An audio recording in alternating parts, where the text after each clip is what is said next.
Hello friend, स्वागत है आप सभी का आपके अपने यूट्यूब चैनल एसएसटी क्लासेज में। दोस्तों, आज हम क्लास 10th अर्थशास्त्र अध्याय 2 जिसका नाम है राज्य एवं राष्ट्र की आय, इसी अध्याय का एक लघुत्तरीय प्रश्न देखने वाले हैं। तो हमारा प्रश्न है कि सकल घरेलू उत्पाद से आप क्या समझते हैं।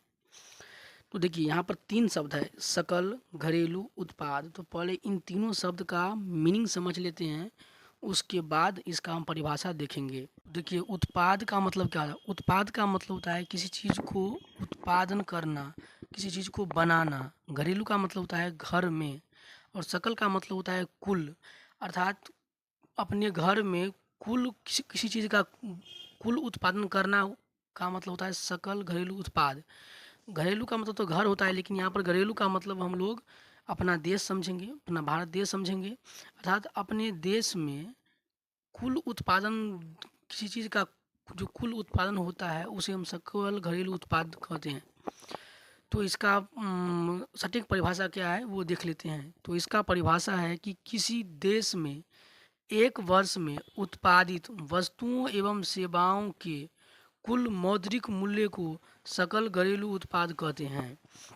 तो देखिए, यहाँ पर है कि किसी देश में, कोई भी देश हो, चाहे अपना देश हो या फिर विदेश हो, किसी भी कोई भी देश हो, उस देश में एक वर्ष में उत्पादित वस्तुओं एवं सेवाओं, हम एक वर्ष में अपने देश में जितना भी वस्तुओं का उत्पादन करते हैं या जितना भी सेवाएं प्रदान करते हैं, उसके कुल मौद्रिक मूल्य को, अर्थात उन सब सेवाओं के मौद्रिक मूल्य, मौद्रिक मीन्स मुद्रा अर्थात रुपया, इन सभी वस्तुओं के और सेवाओं के पैसा में बदलकर जो मूल्य होता है उसी मूल्य को सकल घरेलू उत्पाद कहते हैं।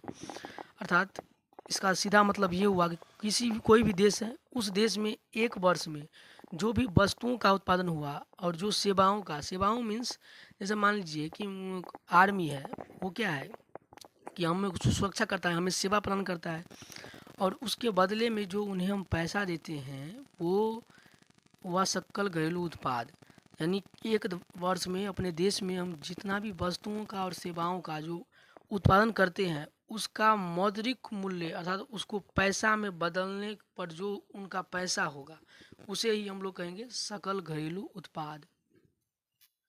देखिए, सकल घरेलू उत्पाद को संक्षिप्त में जीडीपी कहा जाता है। जी से होता है ग्रॉस, डी से होता है डोमेस्टिक और पी से होता है प्रोडक्ट। ग्रोस मीन्स सकल, डोमेस्टिक मीन्स घरेलू, और प्रोडक्ट मीन्स उत्पाद। तो दोस्तों, हमें उम्मीद है कि आपको ये वीडियो समझ में आया होगा। अगर आपको वीडियो समझ में आया है और अच्छा लगा है तो आप इसे लाइक करें, अपने दोस्तों में शेयर करें।